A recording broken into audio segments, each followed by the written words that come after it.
Hello my lovely viewers, welcome back to my channel. আসসালামু আলাইকুম। আমি বিপাশা আপনাদের মাঝে নতুন একটি ব্লগ নিয়ে চলে আসলাম। তো সকাল সকাল পান্তা দিয়ে শুরু করলাম আজকের দিনটি।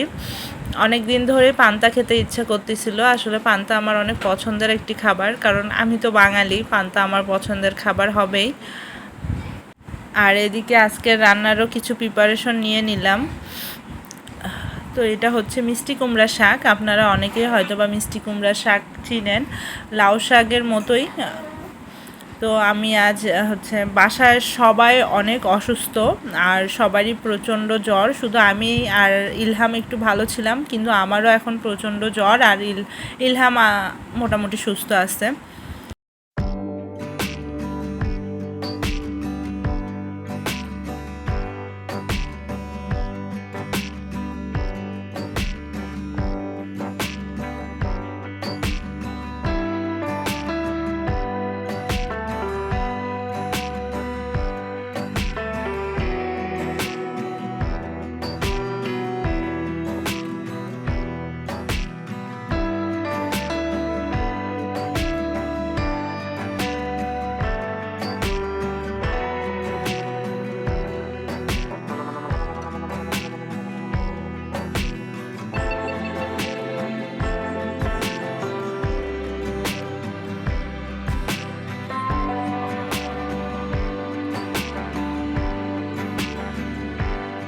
আমি লবণ দিলাম, লবণ দিয়ে শাকটাকে এখন সিদ্ধর জন্য বসাই দিলাম। আর আজকে আমি হচ্ছে, আপনারা যে কোনো মাছ দিয়েই এই শাকটা রান্না করতে পারেন। তো আমার বাসায় কাতলা মাছ ছিল, তাই আমি এই বড় সাইজের মাছ ছিল, তো এই জন্য আমি 2 পিস নিছি। তো এই মাছগুলোকে এখন সুন্দর করে পরিষ্কার করে হলুদ আর লবণ দিয়ে মাখাই নিব। আর এদিকে আজকে আমি হচ্ছে কাঁচা কলা ভর্তা করব, এই জন্য আমি 2টা কাঁচা কলাও সিদ্ধ করে নিছি।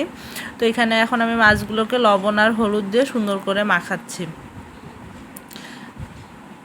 চাইলে একটু হচ্ছে শুকনো মরিচের গুঁড়াও দেওয়া যায়, কিন্তু আমি দেই না, কারণ একটা ভাজার সময় মাছটা তখন একটা ঝাঁঝ ওঠে। আর এদিকে আমার এপাশে হচ্ছে মিষ্টি কুমড়ার শাকটাও সিদ্ধ হয়ে গেছে, একদম সব পানি শুকায় নিছি, মোটামুটি 80% সিদ্ধ হয়ে যাবে। এখন আমি মাছ ভাজার জন্য তেল দিয়ে দিছি কড়াইয়ে। তো এখন মাছগুলো ভেজে নিব। আমার মাছগুলো প্রায় ভাজা হয়ে গেছে। আমি হালকা করে ভেজে নিছি, বেশি কড়া করব না। এখন মাছগুলো থেকে কাটা বেছে নিব। আর এদিকে মাছের তরকারিতে যেই মশলাগুলো দিব, হলুদ, লবণ, ধনিয়ার গুঁড়া, জিরার গুঁড়া, আদা রসুন বাটা আর কিছু কাঁচামরিচ রেডি করে নিছি। আর হচ্ছে এখানে কিছু রসুনও কুচি করে নিছি, আর একটু বেশি পরিমাণে পেঁয়াজ লাগবে। তো আমার মাছের কাটাগুলোও এর মাঝে সব বেছে নিছি। 2 পিস মাছে অনেকগুলো হয়েছে, প্রায় 1 কাপের মতো। আপনারা চাইলে মাছের পরিমাণ আরও বাড়ায়ও দিতে পারেন। আর কেউ যদি চান যে এভাবে মাছের কাটা বাছা ঝামেলা, তো মাছের পিসগুলো ছোট ছোট করে ভেজে নিয়েও দিতে পারেন। তো এখন প্রথমে আমি কড়াইতে তেল বসাই দিলাম, দিয়ে এখন পেঁয়াজগুলোকে দিয়ে দিব। পেঁয়াজ আর রসুন একসাথে দিয়ে লাল করে ভেজে নিতে হবে।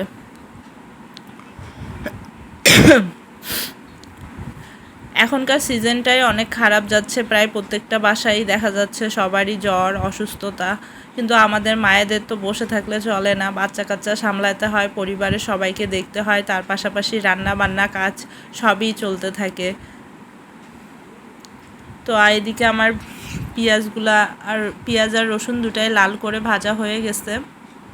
তো আমি সামান্য পরিমাণে পানি দিয়ে দিলাম, দিয়ে এখন যেই মশলাগুলো রেডি করে নিছিলাম ওই মশলাগুলো সব দিয়ে দিব। এই তরকারিটা কিন্তু খেতে অনেক মজা, কারণ দেখবেন যে জ্বরের কারণে মুখের স্বাদ চলে যায়, তখন হচ্ছে মানে একটু ভিন্ন ধরনের খাবার হলে তখন খাওয়ার রুচিটা বাড়ে। আর কুরবানির ঈদের পরেই দেখবেন সবার গরুর মাংস খাওয়ার কারণে মুখের স্বাদটা চলে যায়। তো তখন একটু ভিন্ন ধরনের রান্না বাসায় করলে দেখবেন বাসার সবাই অনেক পছন্দ করবে, আর খেয়েও অনেক শান্তি পাবেন। আর এই শাকগুলো গ্রাম থেকে আমাদেরই এক আত্মীয় এসে দিয়ে গেছিলো। তো গ্রামের জিনিস তো জানেন, সব টাটকা থাকে। তো ভাবলাম যে এই মাছটা আজকে রান্না করে নেই এইভাবে। তো এখন আমি সব মশলাগুলো কষানোর পরে এই কাটা বেছে নেওয়া মাছগুলোকে দিয়ে দিব, দিয়ে একটু হালকা পানি দিব, দিয়ে মাছগুলোকে কষিয়ে নিব। এই রান্নাটা আমি জানতাম না, কিছুদিন আগে আমার শাশুড়ি আম্মার কাছ থেকে শিখছি। তো মাঝে মাঝে এরকম রান্না করি, ভালো লাগে খেতে। আপনারা কিন্তু বাসায় অবশ্যই ট্রাই করবেন, দেখবেন অনেক ভালো খেতে। তো এখন আমি মশলাটা কিছুক্ষণ 5 মিনিট মতো এই মশলার সাথে মাছগুলোকে মিশিয়ে পানি দিয়ে কষায় নিব। তো আমার কষানো শেষ, উপরে তেল ভেসে আসছে। এ পর্যায়ে এখন আমি যে শাকগুলো সিদ্ধ করে রাখছিলাম শাকগুলো সব দিয়ে দিব।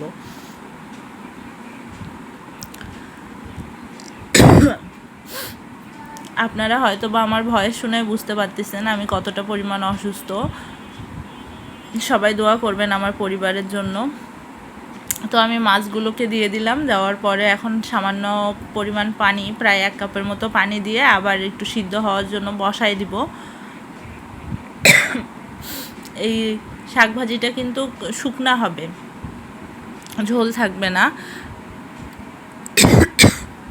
আর এদিকে আমি আরেকটা ভাজি বসাই দিলাম, এখানে পটল, আলু আর হচ্ছে আপনারা হচ্ছে কলার হচ্ছে অনেকেই এই কলার আপনারা অনেকেই এই খাবারটাকে কলার থোর, গাথরা অনেকে বিভিন্ন অঞ্চলে বিভিন্ন নামে বলে থাকেন। তো সেটাও আনছিল গ্রাম থেকে, তো ভাবলাম একটু ভাজি করে নেই। আর এদিকে ইনায়ার তো জ্বর হওয়ার কারণে মুখে একটুও রুচি নাই। তো ওর দাদুকে বলতেছিল যে মুরগি আনো বাজার থেকে, রোস্ট খাবো। তো আব্বা একটা মুরগি নিয়ে আসছে, তো ভাবতেছি অর্ধেক মুরগি দিয়ে রোস্ট করব আর অর্ধেকটা মুরগি হচ্ছে মেরিনেট করে ওর জন্য চিকেন ফ্রাই ভাজবো। দেখুন এরই মধ্যে কথা বলতে বলতে আমার শাকের তরকারিটাও হয়ে গেছে প্রায়। আর কাঁচা কলাটাও ভর্তা করে নিছি। আর কাঁচা কলা তো আমি সবসময় কাঁচামরিচ, পেঁয়াজ, সরিষার তেল আর লবণ দিয়ে ভর্তা করি। তো ভাবলাম ইনায়ের জন্য একটু সুপি নুডলসও রান্না করি। ও আসলে হচ্ছে ডিম দিয়ে অথবা মাংস কোনো কিছু দিয়েই নুডলস খেতে পছন্দ করে না। এইভাবে আমি পানি দিয়ে, গরম পানিতে নুডলসটা দিয়ে আর মশলা আর সামান্য পরিমাণে লবণ দিয়ে সিদ্ধ করে নিই। তো আমি তরকারিটা নামাই নিছি চুলা থেকে, এই আর সাথে ভাজিটাও হয়ে গেছে। এই খাবারগুলো কিন্তু দেশীয় খাবার, খেতে কিন্তু ভারী মজা, আমার তো ভালো লাগে। আর আমার নুডলসটাও হয়ে গেছে। তো আপনারা আমার এই মাছের তরকারিটা অবশ্যই বাসায় ট্রাই করবেন। আর এদিকে আমি হচ্ছে চিকেন ফ্রাই করার জন্য হচ্ছে অর্ধেকটা মুরগি এখানে সুন্দর করে ধুয়ে নিয়ে 1 ফালি লেবুর রস দিব আর হচ্ছে লবণ দিব, দিয়ে ম্যারিনেট করব। আর কিছু এর সাথে মশলাও দিব। প্রায় 2 ঘন্টা মতো ম্যারিনেট করে রাখতে হবে। তো আমি প্রথমে এখানে সয়া সস দিব 1 টেবিল চামচ। আপনারা ইচ্ছা করলে এভাবে মানে ম্যারিনেট করে হচ্ছে ডিপ ফ্রিজেও রেখে দিতে পারেন, কি নর্মাল ফ্রিজেও একদিন ভালো থাকবে। বাচ্চা কাচ্চারা বাসায় থাকলে আসলে ওরা তো ভাত তেমন খেতে চায় না, তো তখন এরকম ভাজা পোড়া তো সবসময় করা সম্ভব না। আমার তো আরও ছোট বাচ্চা আছে, তাই আমি মাঝে মাঝে এরকম করে ফ্রিজে রেখে দিই। যখন জিদ করবে যে এটা খাবো ওটা খাবো, তখনই এরকম কিছু ভেজে দেই। আর মানে জ্বর আসলে তো ওর আরও রুচি থাকে না, হাজারটা বায়না এটা খাবো ওটা খাবো। তো এখানে আমি হচ্ছে প্রথমে সয়া সস 1 টেবিল চামচ দিলাম। এখন এটা হচ্ছে ফিশ সস, এটাও 1 টেবিল চামচ পরিমাণে দিয়ে দিব। আপনাদের বাসায় যদি এই সসগুলো না থাকে, তাহলে যেই গরুর মাংস রান্না করার জন্য আমরা সাধারণত যেই মশলাগুলো দিয়ে থাকি, এই মশলা দিয়ে ম্যারিনেট করলেও কিন্তু চিকেন ফ্রাইটা খেতে মজা হয়। তো আমার হাতের কাছে যা যা ছিল আমি সব কিছুই দিচ্ছি। তো হচ্ছে ফিশ সসটা দিয়ে দেওয়ার পরে এখন আমি 1/2 টেবিল চামচ মতো ধনিয়ার গুঁড়া দিলাম আর 1/2 টেবিল চামচ মতো এখন আমি জিরার গুঁড়া দিব।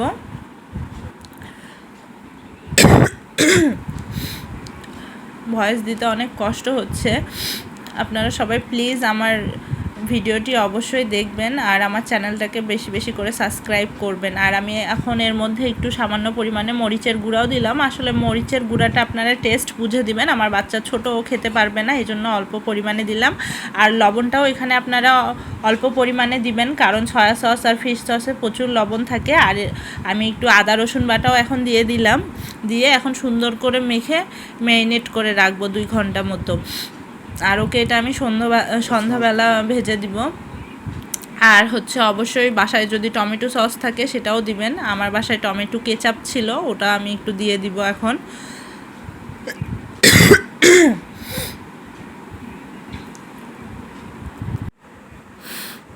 বাসার কাজ নিয়ে অনেক বেশি ব্যস্ত আছি, আর এদিকে তো ইলহামকেও সামলাতে হচ্ছে, আর আমার শরীরটাও ভালো লাগতেছে না, তো একটু করে কাজ করতেছি আর রেস্ট করতেছি।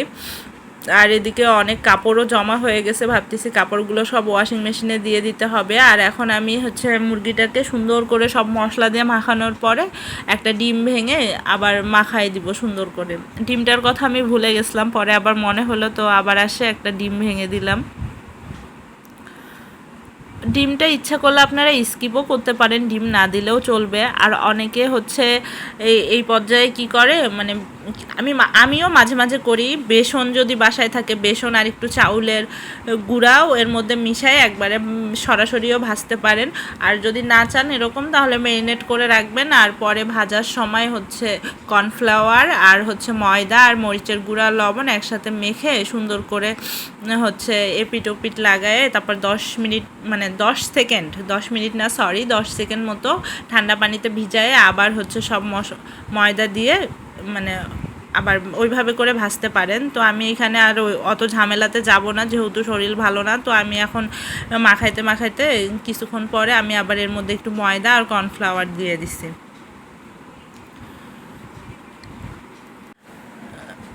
তো আমার তো এগুলো হচ্ছে মাখাইতে অনেকটা সময় চলে গেল। এখন আবার রোস্টটাও রান্না করতে হবে। রোস্টের মশলা ছিল না, তাই ভাবলাম যে মুরগিটা রোস্টের মতো করে কোরমা করি। আসলে রোস্ট কোরমার মাঝামাঝি একটা রান্না এখন করব। ও ইনায়া তো রোস্ট খেতে অনেক পছন্দ করে, তো ভাবলাম ওর মুখে স্বাদ নাই, তো রোস্টই করি। তো পরে আমি টমেটো সসও দিয়ে দিছিলাম।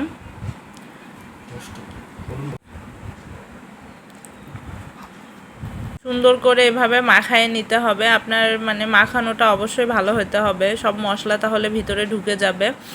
আর আমি তো এটা ফার্মের মুরগি দিয়ে, আমি এটা ফার্মের মুরগি না, পাকিস্তানি কক মুরগি দিয়ে করছিলাম। আপনারা ফার্মের মুরগি হোক দেশি মুরগি হোক যে কোনো মুরগি দিয়েই এভাবে চিকেন ফ্রাই করতে পারেন। আর এদিকে আমি ওই বাকি অর্ধেক মুরগিটা দিয়ে হচ্ছে মুরগি আজকে কোরমাই রান্না করব, তাই আমি সুন্দর করে হচ্ছে লেবুর রস আর লবণ দিয়ে মাখায় রেখে লাল করে ভেজে নিছিলাম। তারপরে হচ্ছে এই যে পেঁয়াজ লাল করে ভেজে ওর মধ্যে একটু দুধ দিয়ে দিলাম, দুধ দিয়ে এখন বাকি হচ্ছে মশলা দিয়ে দিছি। এখানে আমি কাঁচামরিচ দিছি, ধনিয়ার গুঁড়া, জিরার গুঁড়া, লবণ আর হচ্ছে কিছু গরম মশলাও দিছিলাম। মানে সাধারণত রোস্ট রান্নায় আমরা যেগুলো মশলা দেই, আমার বাসায় যা যা মশলা ছিল সব দিয়ে দিছিলাম। দিয়ে মুরগিগুলো এখন সুন্দর করে কষাবো। আপনারা চাইলে লাল মরিচের গুঁড়াটাও দিতে পারেন, তো আমি 2টা কাঁচামরিচ ফালি করে দিছিলাম। হলুদটা দেওয়া যাবে না, কারণ এটা একটু কোরমার মতো করব, তো হলুদ দিলে ভালো লাগবে না দেখতে। তো সব মুরগির পিসগুলোকে দিয়ে এখন আমি 5 মিনিট মতো কষায় নিব সুন্দর করে। আর মুরগিটা ভাজার সময় অবশ্যই চুলার আঁচটা বাড়ায় দিতে হবে, কারণ হচ্ছে যদি আপনারা আঁচ না বাড়ায় দেন তাহলে মুরগিটা বেশি সময় ধরে ভাজলে মাংসগুলো শক্ত হয়ে যাবে, তাই চুলার জালটা বাড়াই দিতে হবে। এভাবে ভাজলে ভিতরের মানে মাংসের জুসি ভাবটা থাকে। তো আমার 5 মিনিট কষানো শেষ। এখন আমি সিদ্ধ করার জন্য একটু পানি দিয়ে দিব বেশি করে। পানি দিয়ে হালকা আছে আমি প্রায় 15 থেকে 20 মিনিট ধরে হচ্ছে এখন মাংসটাকে সিদ্ধ করব, কারণ ইনায়া মাংস যদি শক্ত থাকে ও ছিঁড়ে মানে গিলতে পারে না, ও চিবিয়ে ফেলে দেয়। তো এদিকে সব কাপড়গুলোও আমি প্রথমে ভিজাই দিছিলাম, দিয়ে এখন মেশিনটা চালু করে দিব। ওয়াশিং মেশিনে কাপড় দিলে হচ্ছে মানে আমাদের ওয়েদারটা বেশি একটা ভালো না, বাহিরে মেঘলা হয়ে আছে, তো ওয়াশিং মেশিনে কাপড় দিলে সুবিধা যে একদম শুকনা মতো হয়ে আসবে, তো তাড়াতাড়ি শুকায় যাবে। আর ইলহামের কাপড় না শুকাইলে অনেক অসুবিধা হয়ে যায়, তো আমি কুইক ওয়াশেই দিয়ে দিলাম যে তাড়াতাড়ি হবে। আর এদিকে আমি রান্নাটাও সেরে ফেলতে পারবো। তো এদিকে রোস্টটা প্রায় মোটামুটি সিদ্ধ হয়েই গেছে, রোস্ট না কোরমা, রোস্ট কোরমার মাঝামাঝি, এই জন্য বলতে যায় বারবার ভুল হচ্ছিল। তো এখন আমি এ পর্যায়ে একটু চিনিও দিয়ে দিব আর হচ্ছে লেবুর রস দিব, সাথে 1 ফালি লেবুর রস দিব। মানে ওর মুখে স্বাদ নাই, তো আমি একবার ভাবলাম যে বেশি করে লেবু দিই, পরে আবার অল্প লেবুই দিলাম, মানে 1টা ফালি দিছিলাম, আপনাদের স্বাদের উপর ডিপেন্ড করে। আর হচ্ছে টমেটো কেচাপ, 1 চামচ মতো আমি টমেটো কেচাপও দিয়ে দিছিলাম। বাচ্চাদের খাবার আপনারা যত সুন্দর করে করে দিবেন দেখবেন ওদের মুখে রুচি না থাকলে ওরা এগুলো খেতে বেশি পছন্দ করে। আর এমনিতে ভাত তো যখন ওর জ্বর থাকে না, সুস্থ থাকে, তখন তো ইনশাল্লাহ ও ভাতই খায়। তো এখন ভাত খাচ্ছে না। আর এ পর্যায়ে আমি 1 চামচ মতো, 1 চামচ না, প্রায় হাফ চামচ মতো ঘিও দিয়ে দিলাম। আর হচ্ছে আপনাদের বাসায় যদি ঘি না থাকে তো এই ঘিটা স্কিপও করতে পারেন, আসলে টেস্ট বাড়ানোর জন্য দিচ্ছি আমি। আর এই পর্যায়ে কিছু কাঁচামরিচ দিয়ে ঢেকে দিলে ব্যাস হয়ে যাবে আমার কোরমা।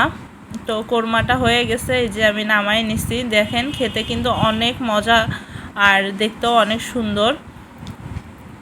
তো বাচ্চারা কেন, বড়রাও এটা খেতে অনেক পছন্দ করবে, আমার তো অনেক ভালো লাগে। আর এদিকে বাহিরের ওয়েদারটা দেখেন কি পরিমাণ মেঘলা হয়ে আছে, আবার হালকা সূর্যও দেখা যাচ্ছে।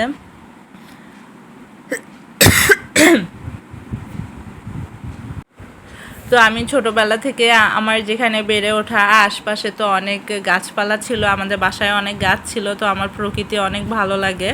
তো এইদিকে আমার বাসায় একটা এই যে মরিচের গাছ, এটা অনেক দিন আগে আমার শাশুড়ি আম্মা কিনে আনছিল, তো দেখতেছি ময়লা হয়ে গেছে। তো আমি ভাবলাম একটু এটাকেও বাইরে এনে প্রকৃতির মজা নেই আর এটাকেও পরিষ্কার করে ফেলি। তো একটা কাপড় দিয়ে সুন্দর করে মুছে নিচ্ছিলাম। শত ব্যস্ততা আর অসুস্থতার মাঝেও আপনাদের ব্লগ দেওয়ার চেষ্টা করতেছি। তো আমার চ্যানেলটিকে অবশ্যই সবাই সাবস্ক্রাইব করবেন, লাইক, কমেন্ট আর শেয়ার করতে ভুলবেন না। আল্লাহ হাফেজ, সবাই ভালো থাকবেন আর আমাদের জন্য বেশি করে দোয়া করবেন।